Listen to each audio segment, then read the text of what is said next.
Aloha, this is Kwanzaa from Hawaii Real Estate Exam Prep, and I just thought I'd make a quick video here going over the entire salesperson exam outline, so both state and uniform sections.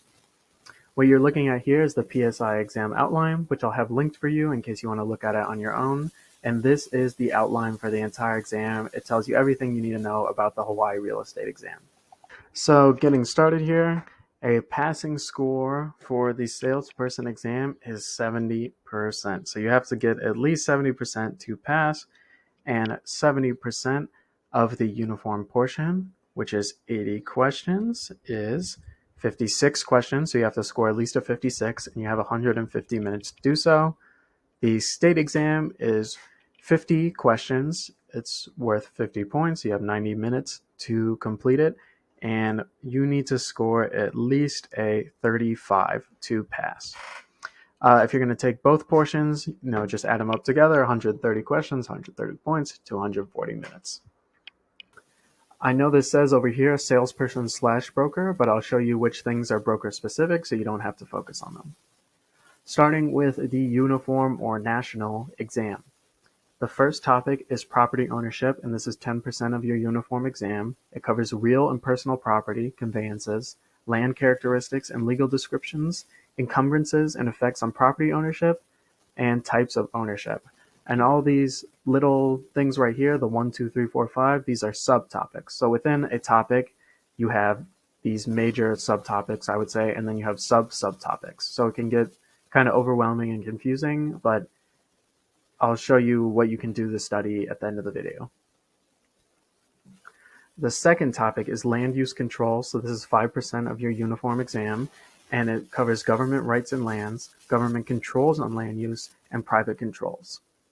The third topic is valuation. This is a little bit bigger of a portion. This is 8% of your uniform exam. It covers appraisals, estimating value, and comparative market analysis. The fourth topic is financing, another bigger portion of your exam. It's 10%, and you need to know the basic concepts and terminology, types of loans, and financing and lending. Contracts, the fifth topic on your exam, is the largest. It's 20%, almost a fifth of your exam, and you need to know general contract law, purchase and lease contracts, and proper handling of multiple offers and counteroffers. Agency is 13% of your exam. You need to know agency and non-agency relationships, agent duties, and agent disclosures. Property disclosures. This is 7%. You need to know property condition, environmental and government disclosure, and disclosure of material facts and material defects. The eighth topic is property management. This is a much smaller part of your exam, only 3%, and it covers duties and responsibilities and landlord and tenant rights and obligations.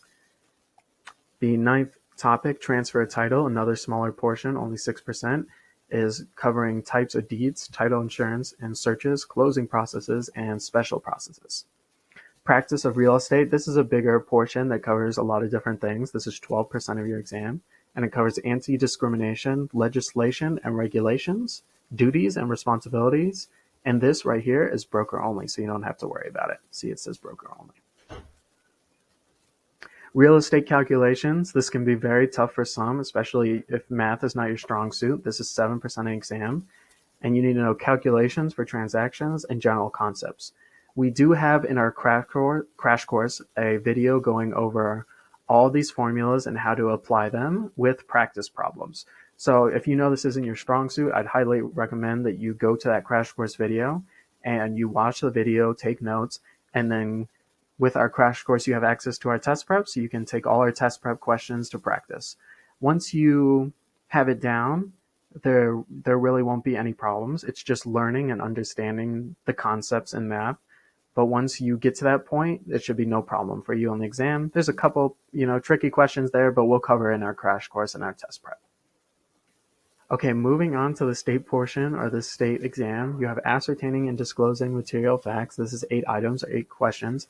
This covers the Bureau of Conveyances or Land Court, Tax Office, statutory disclosures, environmental conditions, and Hawaii land history and property rights. The second topic is types of ownership, which is 4 items or 4 questions on your exam, and you need to know about condominiums, cooperatives, timesharing plans, land trusts, and plan unit developments. Property management is the third topic on your exam. It covers 4 items or 4 questions, and it's over the residential landlord-tenant code, and not this part because it's broker only, so you don't have to worry about this. Just the residential landlord-tenant code. Land utilization is 3 items or 3 questions. You need to know about planning, land use and zoning, county ordinance, restrictive covenants, state land use classifications, and special management areas. Then you have title and conveyances, which is 6 items or 6 questions. You need to know about estates and interests, tenancy, liens, recording systems, boundary issues, and foreclosures. Contracts is 5 items or 5 questions on your exam, and it's about timing, contingencies, validity, and provisions. Financing covers 3 items or 3 questions, and you need to know about seller financing, Hawaii-specific institutional financing, and usury laws. Escrow process and closing statements. This is 3 items or 3 questions. You need to know about escrow responsibilities, closing responsibilities, and closing statements. And finally, the biggest part of the exam, the state exam by far, professional practices and conduct, which is 14 items or 14 questions. It covers office management / supervision, trust accounts and handling of funds, advertising, licensing laws and rules, grounds for disciplinary action, and agency relationships and disclosure of agencies. So I know that this state portion does look like a lot less than the national, and it is by questions. It's 30 questions less. But this is the part where people have a much harder time, and this is a part where we have a lot of people who come to us and they have passed the national section, but they haven't passed the state portion because it is a lot tougher. In Hawaii, we have a lot of specific rules and regulations to protect our environment, and it comes through in this, and we have a lot of unique rules for real estate. So I would say if you're just starting to study out, I'd say go first and study the national or uniform section of your exam. It's a lot bigger, but you need to know about the uniform section of the exam before you cross over to the state part. The state exam, although it is just the state exam, it assumes that you have an understanding already of national concepts. So first, I would say study the national part of the exam, go through and take some of our national exams, and on topics that you're struggling on, go and take our topic-based quizzes, which is going to cover all these different subtopics. So you don't have to worry about all this and think about, oh, I'm not sure if I know this one thing or this one other thing. Everything's covered. Everything's made easy for you at Hawaii Real Estate Exam Prep. So first, definitely study the national portion of the exam. Then when you feel comfortable, you're getting, I'd say, high 80s, 90s on the national exams or quizzes. I'd say move on to the state section and then see how you're doing there, because the state section will be more tough. I hope that this helps you, and if you want to look at this yourself in more detail, it'll be linked for you. I just wanted to show you that on our website, hawaiirealestateexamprep.com, everything that we do is aligned with the PSI exam outline. So you can see that I'm in our crash course plus test prep subscription, and all those topics that we just covered are all here. So you can see that each topic has a video on it, as well as practice quizzes to test your knowledge. And as we scroll down here, you can see that we have practice exams that are also made to the PSI exam outline.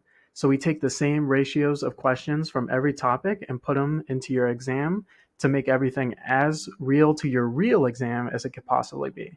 So if you're looking to start studying the right way for the Hawaii Real Estate Exam, there's no better way than with hawaiirealestateexamprep.com. Mahalo.